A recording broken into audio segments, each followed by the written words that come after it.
The following program, NORML Show Live, is intended for responsible adults only. We advocate for the repeal of marijuana prohibition for adults. We discuss the science, culture, and controversy about America's marijuana laws. We do not advocate or encourage any illegal activity and advise all listeners to learn their state and federal marijuana laws by visiting norml.org, NORML.org. Opinions and claims made by guests and advertisers of NORML Show Live are their own and do not necessarily reflect the philosophy and policies of NORML. Listener discretion is advised.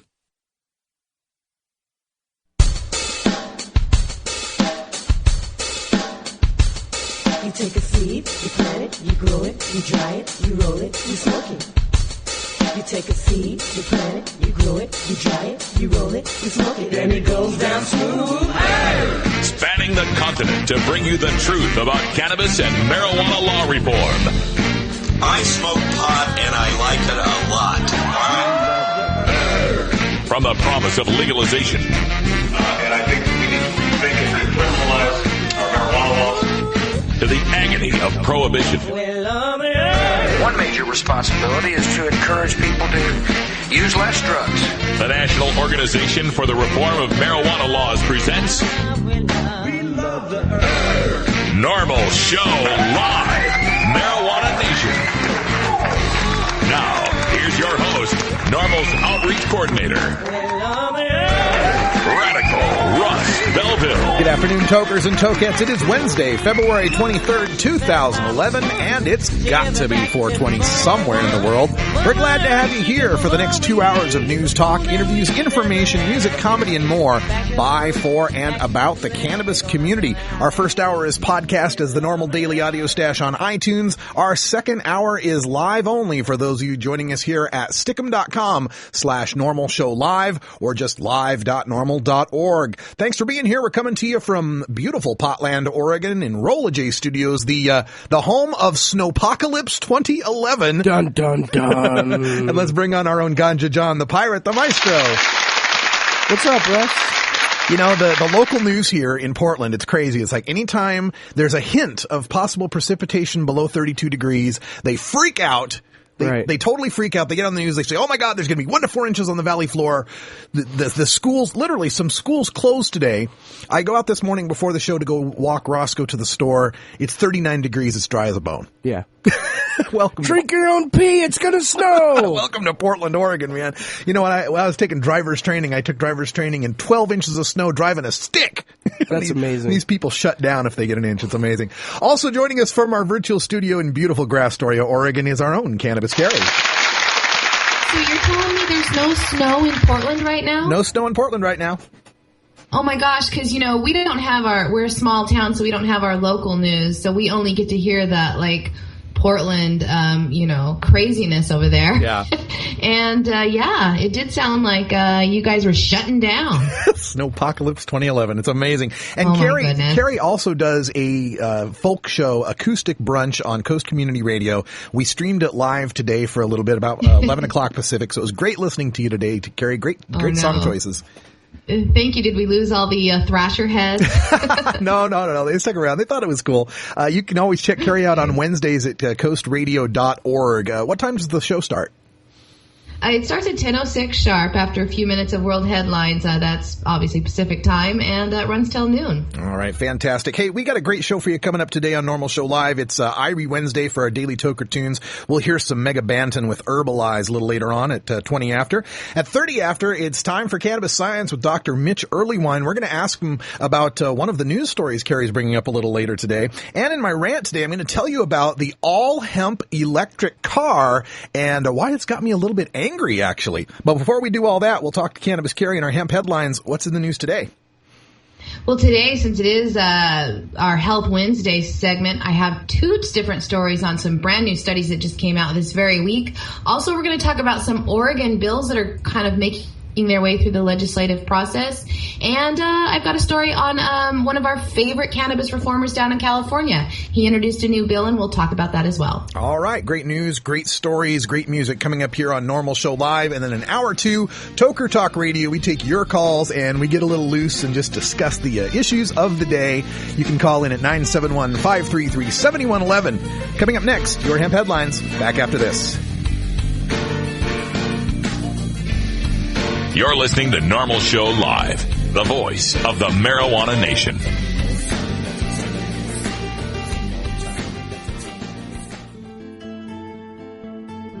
In today's busy world, we're inundated by advertising for all types of pharmaceuticals that come with a laundry list of potential side effects. Shouldn't you have better medical choices? Natural alternatives to pills pushed by Big Pharma? At Alternative Medical Choices, you could choose natural, safe, and effective alternative therapies that are right for your budget without nasty side effects. Cannabis, or marijuana, has been a legal medicine in the Pacific Northwest since 1998. Our doctors will help determine your qualifications for a medical marijuana recommendation in Oregon, no matter where you live. Our massage therapists will ease your aches and stress with soothing hemp seed oil or cannabis-infused massage salves. We also offer acupuncture, Reiki, and other alternative health therapies.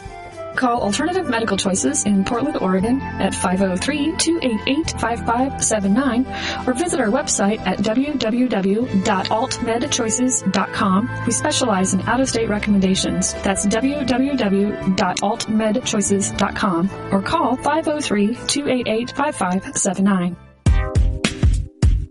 NORML National Conference 2011, Denver, Colorado, April 21st through 23rd. I'm not a crook. When President Nixon declared war on marijuana smokers, NORML was founded by a young lawyer named Keith Straub. And now, in our 40th year, NORML is coming of age as states begin discussing outright marijuana legalization. Entirely legitimate topic for debate. Join us in Denver, Colorado, the day after 420 for our 40th annual national conference. You'll learn about marijuana law, cannabis science, and the grassroots activism necessary to end prohibition.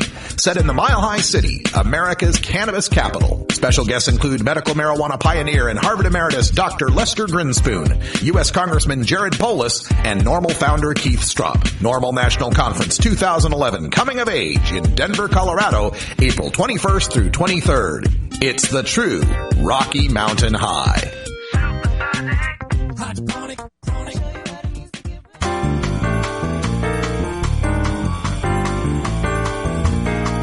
Medical marijuana, industrial hemp, consumer cannabis. It's time for this week's NORML News with Cannabis Carrie. Anti-drug campaigns have had a difficult time reaching teens and youth. Studies have shown that some of the more popular anti-drug campaigns, such as DARE, have actually led to an increase in teen use rates. Well, now one federal anti-drug campaign that began in 2005 with an annual budget of $200 million a year is claiming victory in effectively reducing marijuana use by teenagers. The program is called Above the Influence and is sponsored by the Federal Office of National Drug Control Policy. The program also showcases a series of commercials aimed at younger teens and preteens that feature talking dogs, melting friends, and clothes that walk around by themselves.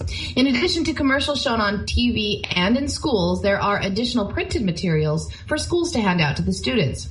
The research surveyed 3,236 students who were about 12 years old when the study began in 2005. They were surveyed 4 times, beginning in 7th grade and ending about a year and a half later. This particular study found that by the end of the 8th grade, 12% of those who had not reported having seen the campaign had used marijuana, compared to only 8% of the students in the study who had reported familiarity with the campaign. The researchers believe that this is the first independent study to find evidence for the effectiveness of the Above the Influence campaign. The difference of the message in their campaign, according to the organizers, is that they don't emphasize the risk of drug use, which is shown to be ineffective with many teens who are not necessarily risk avoidant, but it emphasizes the individuality of the teen instead and how drug use may change that.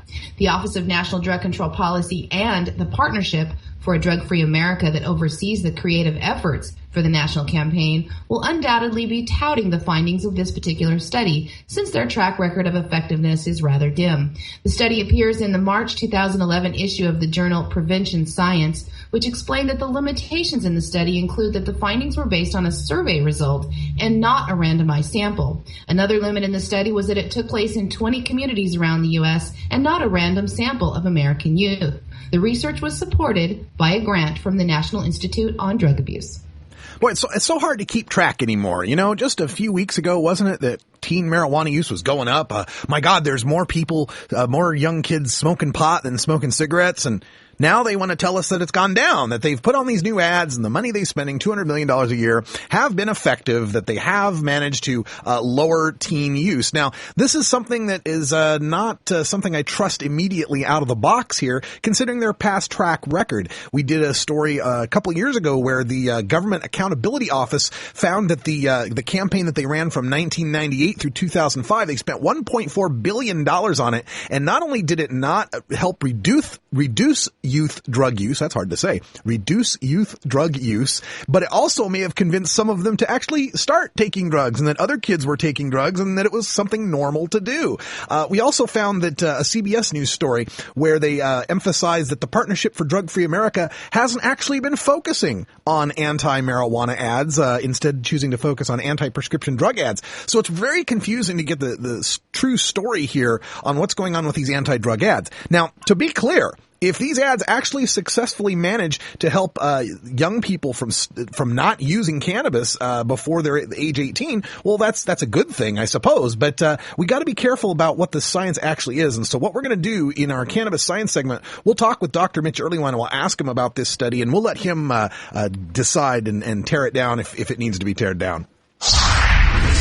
California Assemblyman Tom Amiano has introduced another cannabis reform bill in his home state. Amiano's Assembly Bill 1017 is an effort to keep Californians convicted of illegal marijuana cultivation out of state prisons. AB 1017 seeks to set a maximum sentence of 1 year in county jail for people convicted of illegal cultivation. Current California law treats illegal marijuana growing as a felony with a punishment of 3 years in a state prison. The sentences are even harsher if the cultivation is connected to an illegal sales or trafficking charge, a common add-on to cultivation charges. The San Francisco Democrat says that passing the bill will make it easier for authorities to charge non-medical marijuana cultivators with a misdemeanor instead of a felony. Amiano is considering revising the current bill language to reduce penalties for marijuana sales and transportation as well. The busy assemblyman has also promised to introduce what he is calling an omnibus cannabis bill that would regulate California's medical marijuana industry from seeds to sales, a much-needed clarification in the often messy cannabis laws differing from county to county.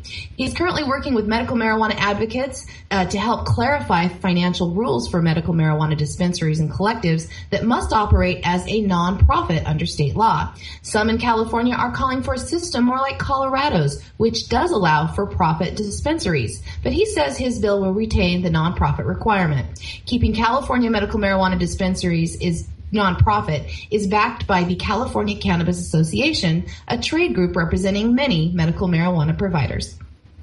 Well, the Amiano bill, Tom Amiano and San Francisco Assemblyman's been a long-time proponent of outright legalization. Just last year, he had proposed a legalization bill, Assembly Bill, I think it was 161, that would have legalized small personal amounts. And it's just kind of funny, though, how we have to go about trying to undo prohibition in these little steps at a time. It's like, okay, growing marijuana is still bad, but we'll only put you in jail for a year. We won't put you in the prison, just jail, just for a year. And it'll only be a misdemeanor, not a felony. Those are great. Those are great things. But if we're acknowledging that the growing of marijuana on one's personal property isn't so bad that it needs to be 3 years in prison, then we're acknowledging that it's just not as bad as we've been saying it is. So why draw the line at 1 year in jail? Why not 6 months in jail? Why not 3 months in jail? Hey, I got an idea. How about no jail at all? How about we just legalize marijuana and save all of that jail space for real criminals and give cops the time to actually catch them? And a new study from the University of Alberta, Canada, concludes what many have known for centuries, that marijuana can give you the munchies. The researchers acknowledge that there is plenty of anecdotal evidence, not to mention several movie plots, that tout marijuana's effect on the desire for food. But lead researcher Wendy Wismer says her pilot study is the first to be conducted under rigorous, double-blind scientific controls. The study found that small doses of THC will improve the appetite of terminal cancer patients. Almost 75% of patients who received very small doses of THC in pill form said their food tasted better. Only 30% of the placebo group reported the same effect. The study is important because appetite loss is a serious issue for cancer patients who are undergoing chemotherapy. Nearly all of the patients that completed the Alberta study reported a change in their sense of taste after the onset of cancer. Smell can also be affected during cancer therapy, and many patients say the smell of food was enough to make them not want to eat. Most of the study's participants said the food smelled better after small doses of THC. Nearly 3/4 said that they were able to taste differences between foods that before the dose seemed all the same. Patients involved in the study reported that savory foods like hamburgers and beans, chicken and mushrooms were especially improved. The placebo group reported no change in the taste of these foods. A bonus finding in the study showed that THC helped patients sleep more soundly as well. With the small doses given, only a couple of the participants ever reported feeling any psychoactive effects during the trials. Wismer reported that both groups of those with the real thing and those with the placebo consumed about the same amount of calories during the study, but the patients with small amounts of THC seemed to enjoy their food more. She says that is very important in therapy since their food-related quality of life was greatly enhanced. It allows them to enjoy social situations more because eating is something that is very special. The study only involved 46 patients and they were all terminal. She said that only 21 lived long enough to complete the entire study. She says that seeing a terminal patient having some of their pleasure restored in the last months of life is worth doing because it is more important than seeing patients gain weight, the typical way that appetite stimulants are judged. She is planning more studies on the subject. This new study was published online today in the Cancer Journal Annals of Oncology. Well, this is really strange. I don't know why anybody would think that marijuana would give you the munchies. It's kind of a strange. This is an amazing, breaking news story here. I don't know what the science is behind this, but I sure hope we have more of these studies coming out pretty soon, because I think maybe we can get involved in that, don't you, Don? Absolutely, Russ.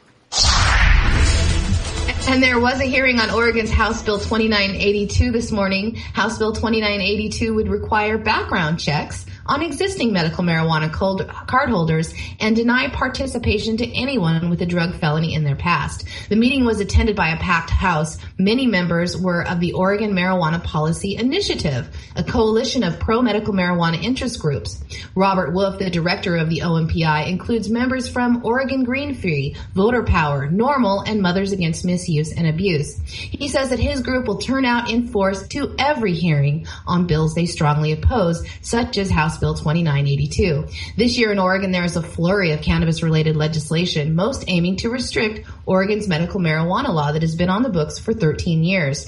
10 different House bills and 5 Senate bills are currently making their way through the legislative process that are seeking new restrictions to the medical marijuana law just so far this year. We expect there'll be more. Here are some of them. House Bill 3202 and Senate Bill 777 would restrict the list of conditions that a patient may qualify for legal cannabis therapy. House Bill 3093 would reduce the amount of marijuana a cardholder may possess to 1 ounce. House Bill 3046 would make the transfer of medical cannabis between patients illegal, but set up cooperatives as the only legal point of distribution. And Senate Bill 327 would make it a Class A felony for unlawful manufacture of marijuana on public land. And House Bill 2994 would prohibit the operation of a marijuana grow site within 2,500 feet of a school or church. According to statistics compiled by the Oregon Medical Marijuana Program wing of the Department of Human Services, as of January 1st, 2011, there were 38,269 patients holding medical marijuana cards in Oregon, and an additional 19,971 caregivers that have been issued cards to provide medical marijuana to patients.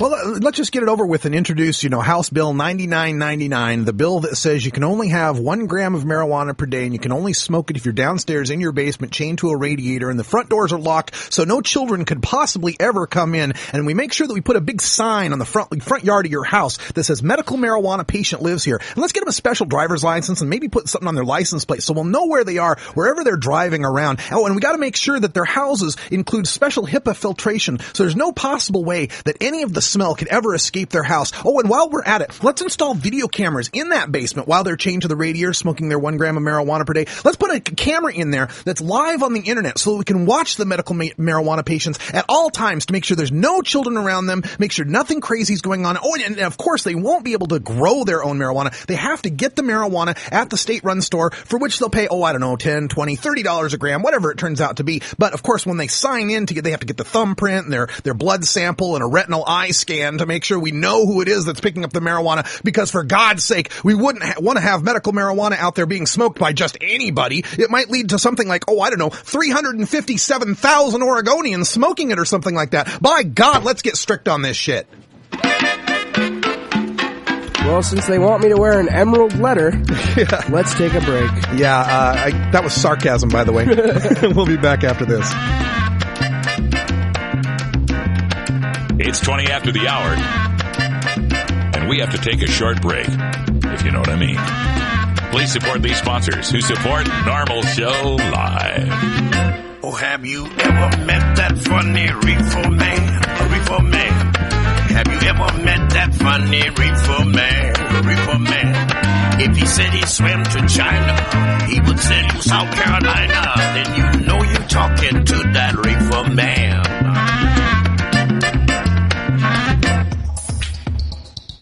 High in the Rockies, for the first time ever, High Times is hosting the Medical Cannabis Cup in the Mile High City, Denver, Colorado. Come to the High Times Medical Cannabis Cup. There'll be cultivation seminars with High Times editors Danny Danko and Nico Escondido, plus other experts and cannabis celebrities. Attend activism seminars with leaders of the medical marijuana movement, including advice on how to start your own canna business. Meet industry leaders in medical cultivation, hydroponics, smokable glassware, hemp products, dispensary supply, cannabis accessories, and more. Plus, Medical Cannabis Cups will be awarded to the best indica, sativas, concentrates, and edibles entered by legally operating medical marijuana dispensaries and growing collectives. And don't forget Saturday night when the Medical Cannabis Cup will host the extravaganza with surprise musical guests. The High Times Medical Cannabis Cup, April 2nd and 3rd, 2011 at Exto in Denver, Colorado. Visit medcancup.com for details. Be part of the growing cannabis industry. Come to the High Times Medical Cannabis Cup in Denver.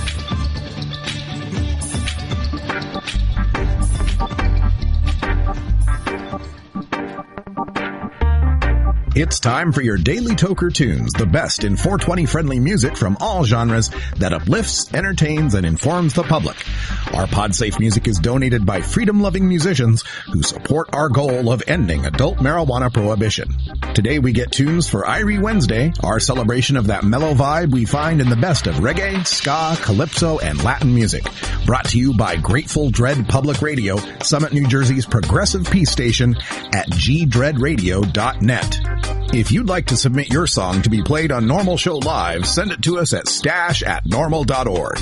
Now, here's some great independent marijuana music for today's Daily Toker Tunes. Hey now, Grateful Dread with you from the studios of Grateful Dread Public Radio in Summit, New Jersey, where we're spinning kind sounds and standing in solidarity with all you freedom fighters out there. It's Irie Wednesday, and that means Toker Tune time. Today, my friends, we get a dose of the cure for whatever ails ya from the artist Mega Banton. The man born Garth Romy Alexander Williams is a dance hall selector from Kingston. He hit the reggae big time in the 1990s thanks to hits including First Position, Sound Boy Killing, the controversial Money First, and a popular duet with the great Barrington Levy called She's Mine. And while his recording output has been minimal, he nonetheless has been a big influence for up-and-coming dancehall DJs and artists like Bounty Killer. Seeing him live is where it's at, and the good news is that he's still out there heating up sound systems around the globe. You can find the Mega Man on MySpace, and his music can be found on iTunes. Today we feature a very cool cut that comes from the Jetstar Limited compilation LP, Rhythm Riders Volume 5. Give a listen to Mega Banton and Herbalize. Yo boy, pull over. Hey. I'm bringing papers on your life before. I'm not that far. I want that search. I want to smell so. I can't tell a jazz more. Make sure you cook. I walk. Police Police pull me over, wanna know where the stash is. Only thing them go and find is one box of matches. Look down in me ashtray, you say ganja ashes. Bad man, hide them high grade behind dark glasses, yeah. Pull me over, asking where the stash is. Only thing them go and find is one box of matches. Look down in me ashtray, you say ganja ashes. Bad man, hide them high grade behind. Ganja for smoke. Yeah, bad man said no to go. Yeah, cigarettes will make you show. I strictly kiki, we are promote. You know, all them a go on, them just talking in vain. Them can't stop the package up from touch the plane. Police pull me over down in a baggage claim and I ask me what does my suitcase contain. Whatever it is, it's nowhere near cocaine car. Me have a whole heap of ganja fans over Spain. Him see me with me split tail, him ask me again. So me tell them say the rest they in my brain. Ganja for smoke. Yeah, bad man said no to go.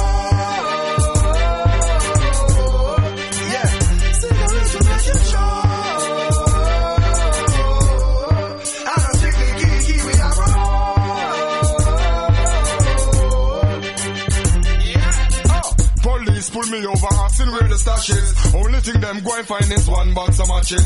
Look down in me ashtray, you say ganja ashes. Bad man, hide them high grade behind dark glasses, yeah. Pull me over, wanna know where the stash is. Only thing them go and find is one box of matches. Look down in me ashtray, you say ganja ashes. Bad man, hide them high grade behind. Ganja for smoke. Yeah, bad man said no to go.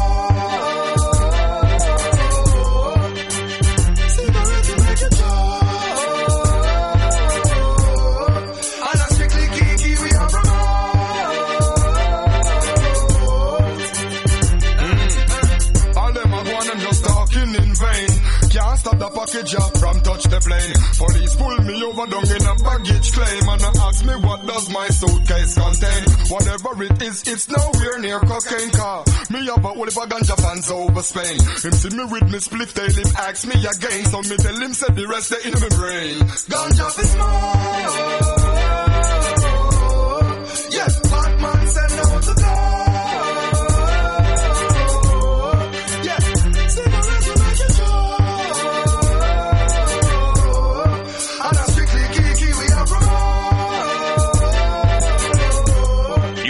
Of that song for your iPod? Check out the Daily Toker Tunes at the Stash blog by surfing to stash.normal.org and choosing Media, and then Toker Tunes from the main menu. Starfish Designs, makers of the original Gandalf. I'm Radical Russ, and when I want to relax, I always have my 17-inch long original Gandalf from Starfish Designs nearby. The hand-blown borosilicate glass is strong and easy to clean, and the design is sleek and sophisticated. Starfish Designs are available from Bend, Oregon at a glass retailer near you. For locations, call 541-788-GLASS. That's 541-788-4527. That's the Dirtball from Suburban Noise Records, Cottonmouth Kings. This is NORML Show Live. Keep it right here, yeah. This is NORML Show Live. We're locking up people that take a couple of puffs of marijuana, and the next thing you know, they got 10 years. They got mandatory sentences, and these judges just say, they throw up their hands and say, there's nothing we can do. There's mandatory sentences. We've got to take a look at what we're considering crimes. When the Reverend Pat Robertson from television's The 700 Club criminalizing marijuana, criminalizing the possession of a few ounces of pot and that kind of thing, I mean, it's just makes more sense on the marijuana issue than the President, the Congress, and the Supreme Court. It's costing us a fortune, and it's ruining young people. The young people go into prisons, they come out, they go in as youths, and they come out as hardened criminals, and it's not a good thing. You know we're winning.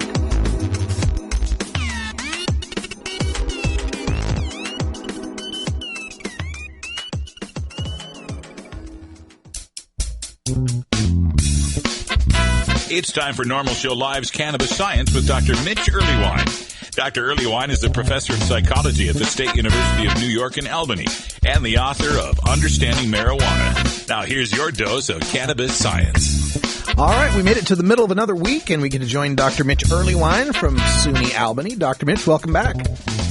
Glad to be back. Now, we've got a new study we wanted to talk about, but just in case there was some other study that flew under the radar we didn't catch, I want to give you the time here at the top to let us know what's new in cannabis science.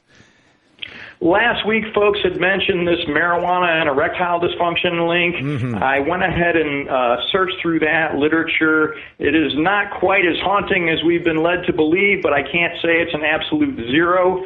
It looks like some of the things that are common in cigarette smoke that are also in marijuana smoke may be the issue, and all I can say is keep your vaporizer warm and you'll have lead in your pencil. Okay, that's a good way to put it. Of course, the study we wanted to bring up is this one that I found it on Newswise, but it's been picked up by a lot of media outlets out there, and that it's the claim here that those above-the-influence TV ads, the anti-drug ads aimed at teenagers, lowered teen marijuana use. According to them, they say they surveyed 3,000 students in 20 communities and found by the end of the 8th grade, 12% who saw the commercial or who didn't see the commercials were using pot, and only 8% who had seen the commercials had not used had used marijuana. Wondering if you saw that study and what you had to say about it. Generally, this is a relatively well-done thing. They chose the communities at random. It wasn't like there was some kind of wild selection bias.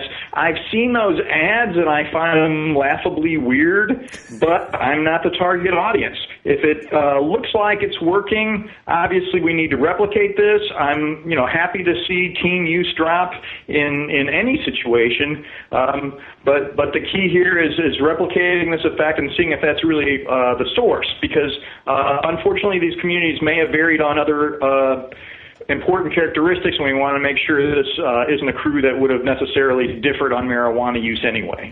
Yeah, and of course they admit, and I found it interesting in the reporting on this story, the story that I picked up at least, was a story that was 30 paragraphs long, and it wasn't until they get to paragraph 28 where they say, Slater says the study limitations include the fact that the findings were based on survey results and not a randomized experimental design in which there were some youth who saw the campaign and a control group that didn't. And another limitation was that it was taking place in just the 20 communities and not a true random sample of youth. So is this a finding that just suggests we should do those kind of studies now, double blind, and have controls and such?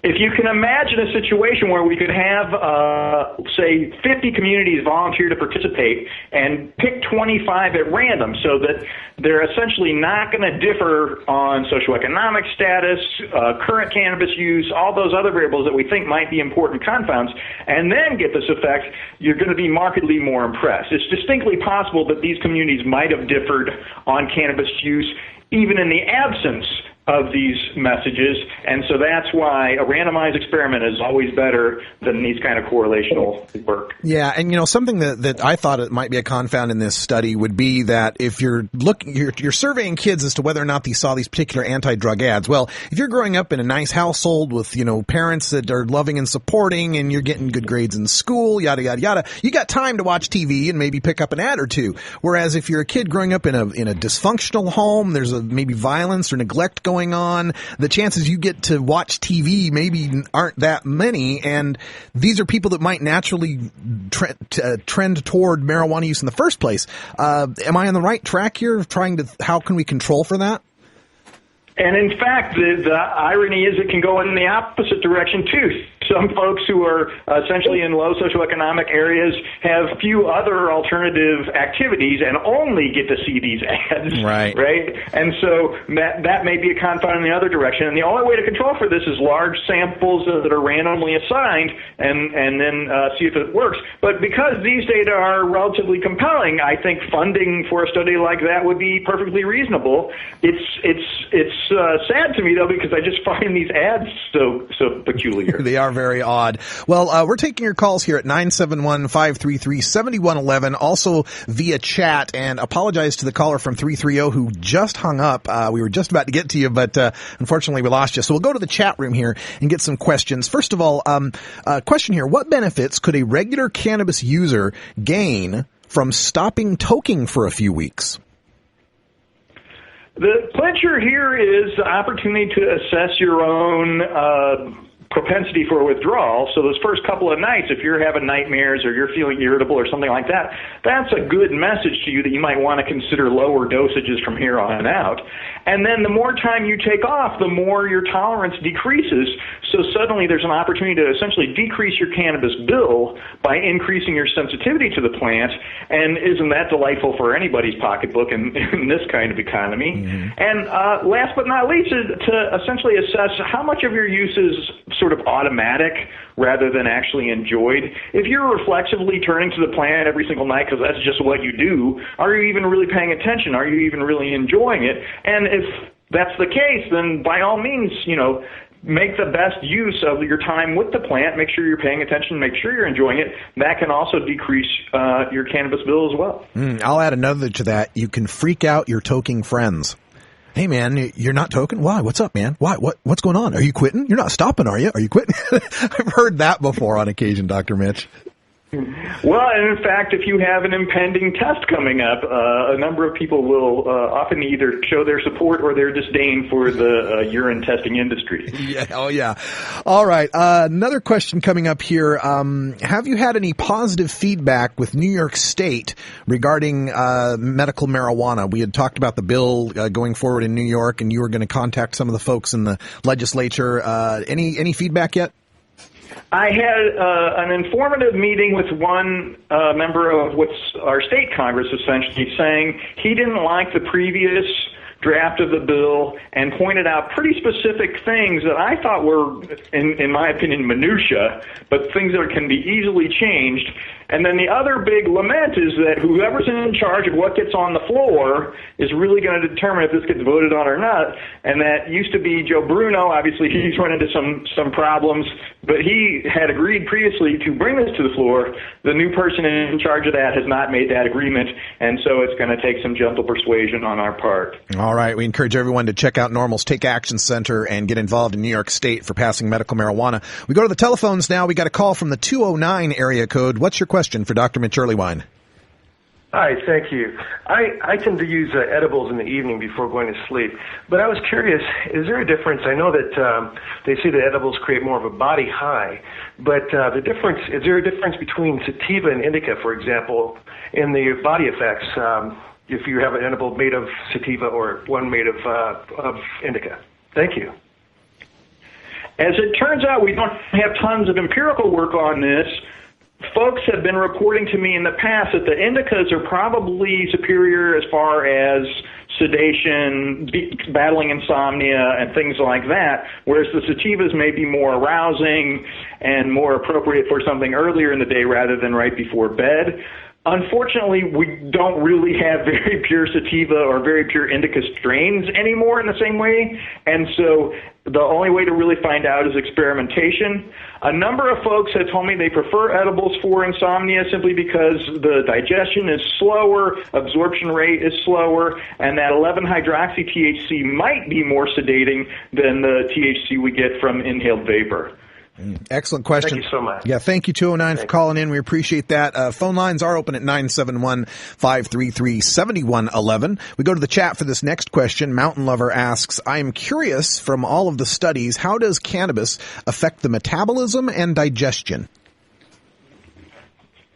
There are conflicting reports in the lore, but the most compelling data come out of Fulton's lab, the one where people actually live in the building and they can measure how much they eat and how much exercise they have and things like that. And that makes it pretty clear that cannabis actually slows the metabolism. So in Fulton's study, it looked like folks not only consumed more calories with regular cannabis use, what a surprise, but also tended to metabolize them more slowly and essentially put on more weight under those circumstances.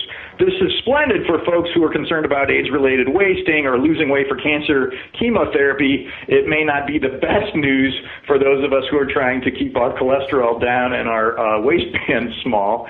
The clincher is there's a lot of variation across plants on these appetite-enhancing effects.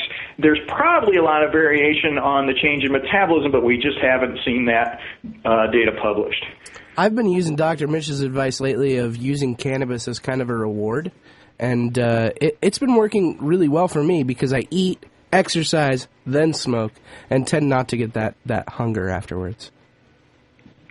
We're also finding from that same lab that if you eat prior to smoking, you're less likely to have some giant binge than if you actually get hungry, smoke, and then eat when it's all bets are off, I'm afraid. Oh, yeah. Yeah, I can testify.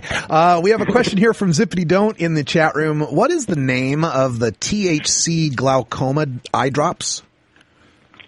Canasol was the eye drop developed from cannabinoids. It was developed down in the Caribbean where folks actually seem to suffer from glaucoma at higher rates. And it's really a superb medication. It looks like the duration of its effect is longer than smoked cannabis. There are no psychoactive effects. And, I mean, there's a subset of folks who can't use it or who are unwilling because they already have other treatments that they like. But I've been very impressed with the data from Canasol. Dr. Minch, I've got a question for you I wanted to ask. I did a presentation on Monday for President's Day and looking back at the Founding Fathers and how they were all hemp farmers and such. And I was wondering if you could speak to the history of America, colonial times and the Founding Fathers, and how likely is it that people in colonial America, and even specifically the Founding Fathers, might have used cannabis flowers in the way that we use them today? As it turns out, when we look at least Thomas Jefferson's stuff, that may have been a possibility, so that hemp seed flowers were definitely in the list of things that they could make. But generally, those folks were growing the plant in search of fiber, so they wanted longer stalks. They tended to have it rolled up by their slaves. And I mean, I'm sorry that it's unfair to mention Thomas Jefferson owned slaves, but facts are facts. Facts are facts. And they had to ret it, meaning leaving it out there and letting it sit for a while all wet so that it would loosen up. The birds who ate the seeds tended to taste different, so they didn't want the chickens to get too near there. I mean, it seems like it was quite an effortful ordeal, so they definitely wanted to do what they could with the plant as much as they could, but it was not extensively used for food or even medication then, because essentially they were growing a plant designed to create fiber. Historically, during that era of the 16th, 17th, 18th centuries, was cannabis used medically worldwide anywhere? Was it unheard of, I should say? No, it was in fact quite widely used, although not smoked.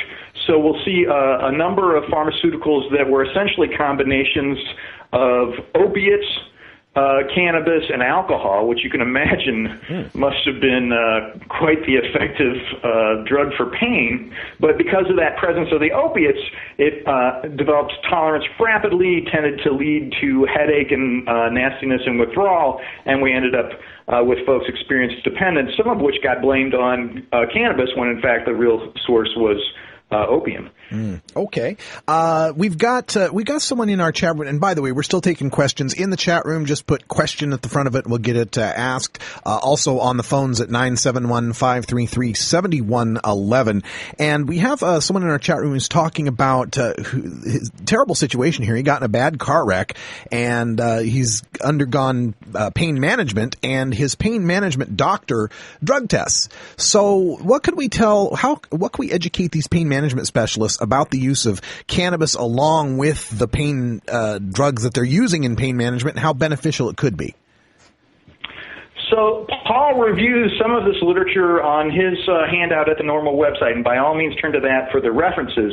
But what we're finding is there's a happy medium, a kind of baby bear amount of cannabis, so not too much, not too little, that really improves the experience of pain, allows folks to decrease their use of other pain management drugs, particularly the opiates, and in some head-to-head studies for things like tooth extraction and other relatively controlled pain, we do see that cannabis does just as well as codeine, for example, and so there's a big opportunity here for using cannabis as an adjunct to the regular pain management program. I do want to emphasize relaxation, stress management, good sleep habits, eat right, light exercise and stretching have to be part of that program, but cannabis can definitely make it so the negative impact of opiates can be minimized to the point where a lot of folks report to me they don't use them at all.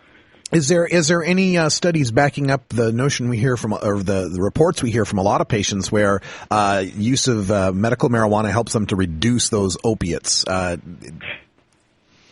I'm getting it a lot clinically. The lab work has not confirmed that, in part because the papers just haven't been published. Okay. So we do see head-to-head it works as well as codeine, for example. People certainly could use fewer of these opiates, but we don't actually have a publication where people have gone on that. I believe Dr. Carter was working on such a thing, but I don't believe that that's in press yet. Okay. Want to remind folks, too, if you don't get a chance to get your question on the phone or in chat on this show, Dr. Mitch will be back next week for Cannabis Science. There's also the email address 420research@gmail.com. And Dr. Mitch, we talked to you a while ago, and you had mentioned your PTSD surveys, your online surveys. We were looking for folks. How's that going? Do you have any future surveys that you'll need some volunteers for? So we have finished both the PTSD and ADHD one. I've been delighted by the response. We had over 3,000 respondents on the ADHD one and several hundred vets for the PTSD. I'm keeping it closed down right now, in part just so we can analyze the data we have. They look extremely promising. My grad student sent the PTSD paper off to one of the best journals in psychology. We'll let everybody know when we get another one going, but partly I'm just trying to scrape up some money to make sure we can have a prize for somebody who participates. Okay. We have a question from ZDilly45. Do vaporize produce a better high? Does it allow more THC into your system, or is it about the same as smoking? The clincher on the vaporizer seems to be that there's a delay that is between, say, the actual vaporizing and the peak subjective experience that is longer than the one that people report with smoking. Pharmacologically, it's unclear why this is happening, but people need to know about this so they don't end up essentially vaporizing more cannabis than they mean to. A number of folks tell me on their first try with the vaporizer, they end up basically lying down with their eyes closed.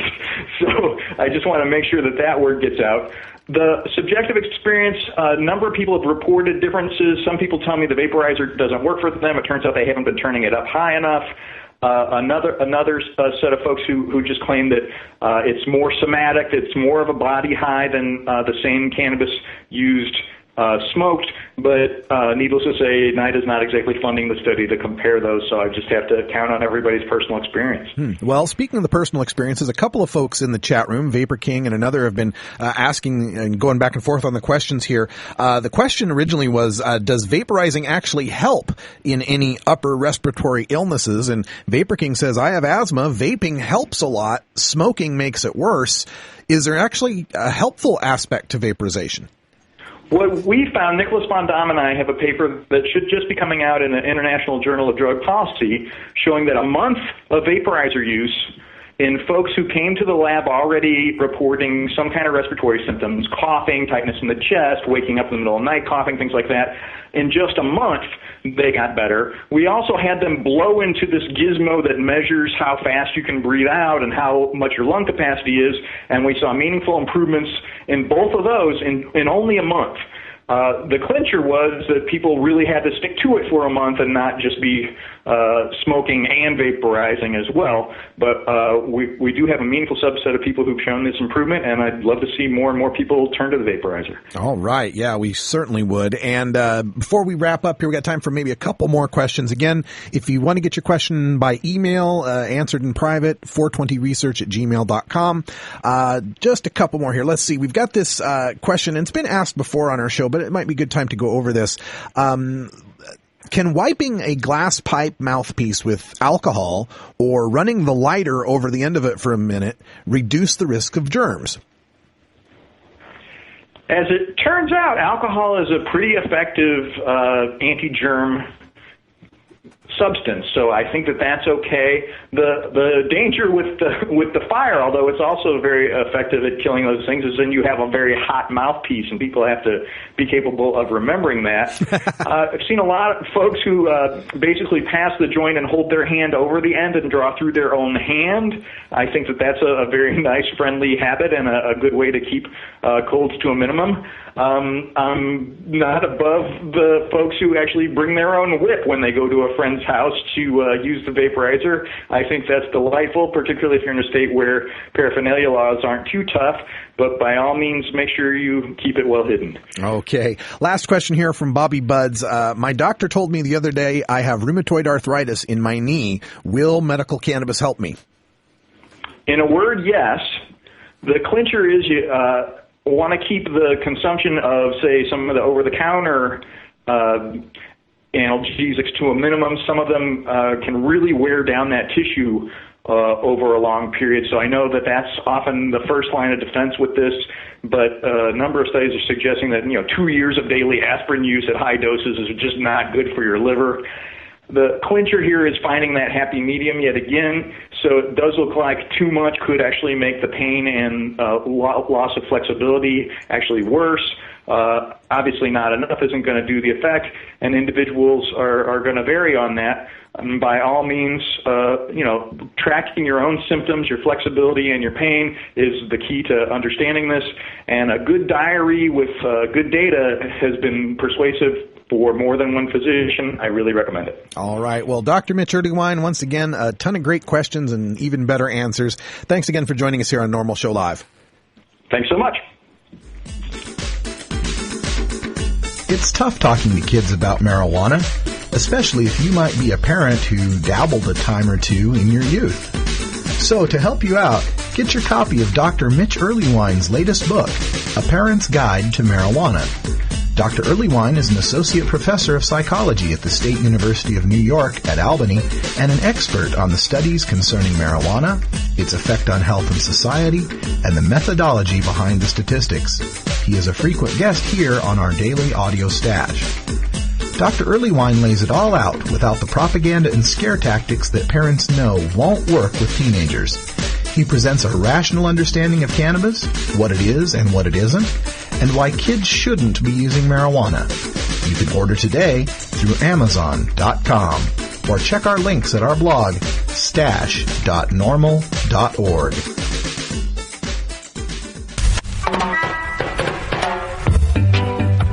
As High Times Senior Cultivation Editor, I'm often called into the field and asked to sample or even identify exotic strains of marijuana in their natural habitat.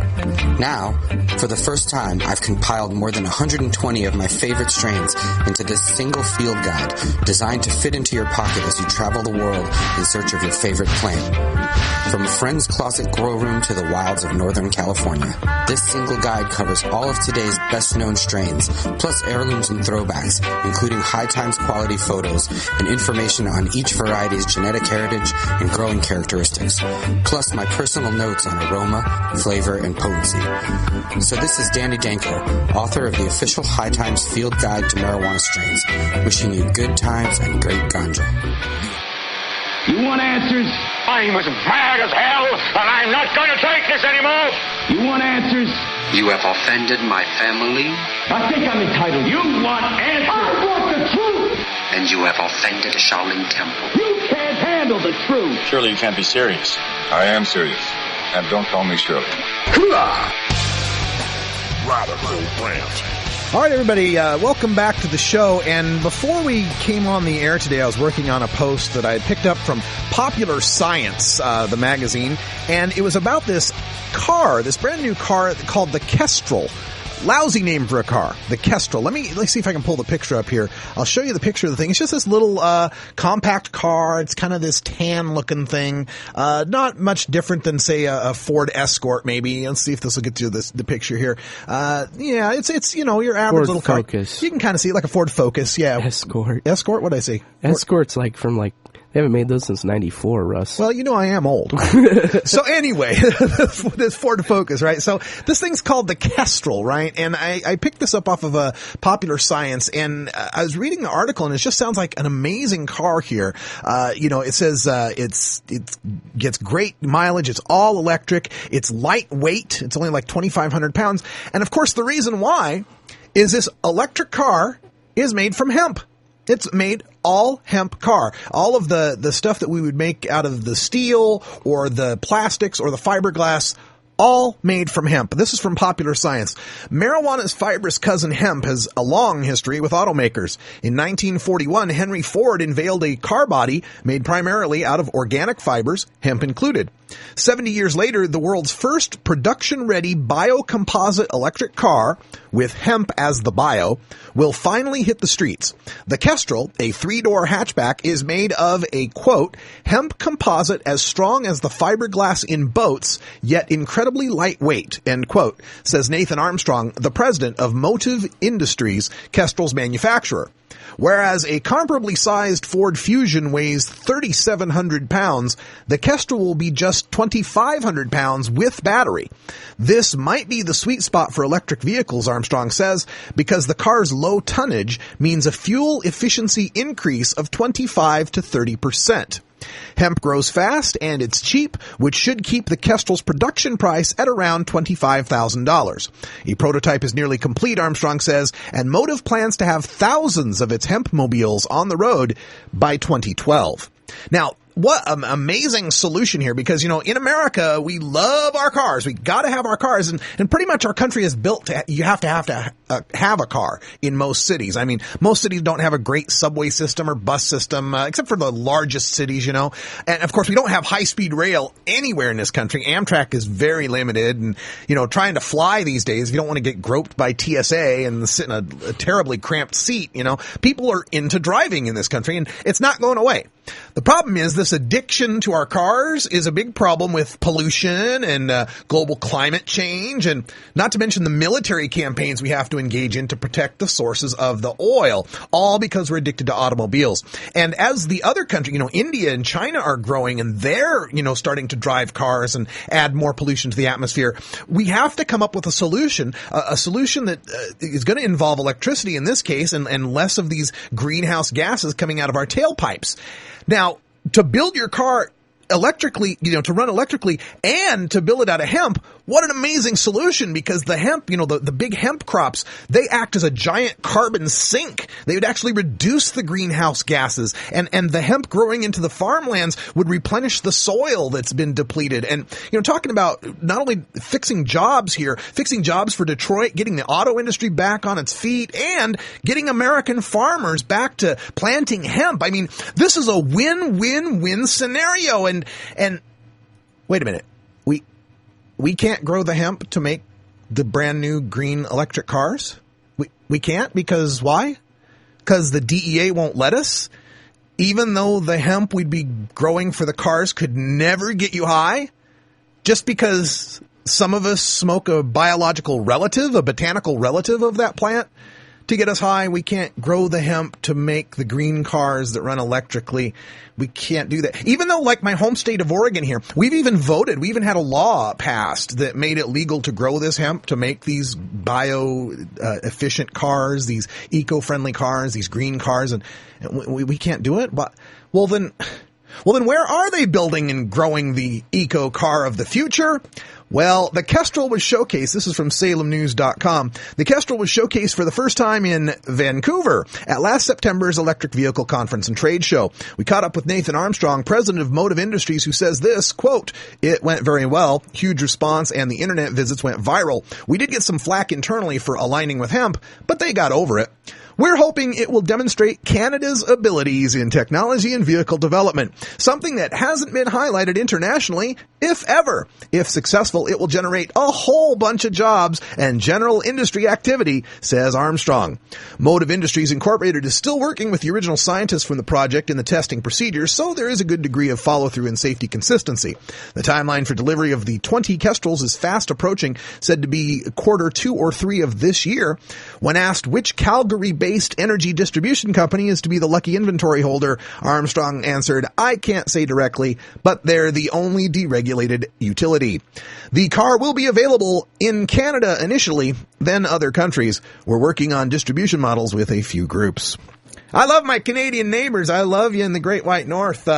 But there goes a whole bunch of jobs to Canada, right? A whole bunch of people getting jobs in Canada, a whole bunch of money made in Canada, great electrical vehicles that will be exported all over the world, building Canada's technology and Canada's auto industry.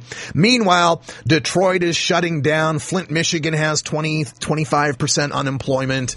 People are out of jobs. Factories are closed. Farmers are starving, losing their farms. The soil's being depleted. We could solve this problem by ending the prohibition on hemp. I'm even willing to admit that legalizing marijuana might take a while. But what is holding us up from legalizing hemp? It doesn't get you high. It looks completely different than bud marijuana. You're not going to mistake a hemp field for a real field of buds, that's for sure. Our farmers can get back to work. Our factories can get back to work. And we can start solving this addiction to foreign oil, this addiction to the car lifestyle, and reducing greenhouse gases at the same time. It's one of the most maddening parts of the drug war that hemp is illegal because it looks like pot. It's like making powdered sugar illegal because it looks like cocaine. I'm Radical Russ. Thanks for joining us for Ganja John and Cannabis Carry. We'll be back tomorrow with more news and interviews you can use for the cannabis community. And until next time, take care of each other, tokers. We love the earth.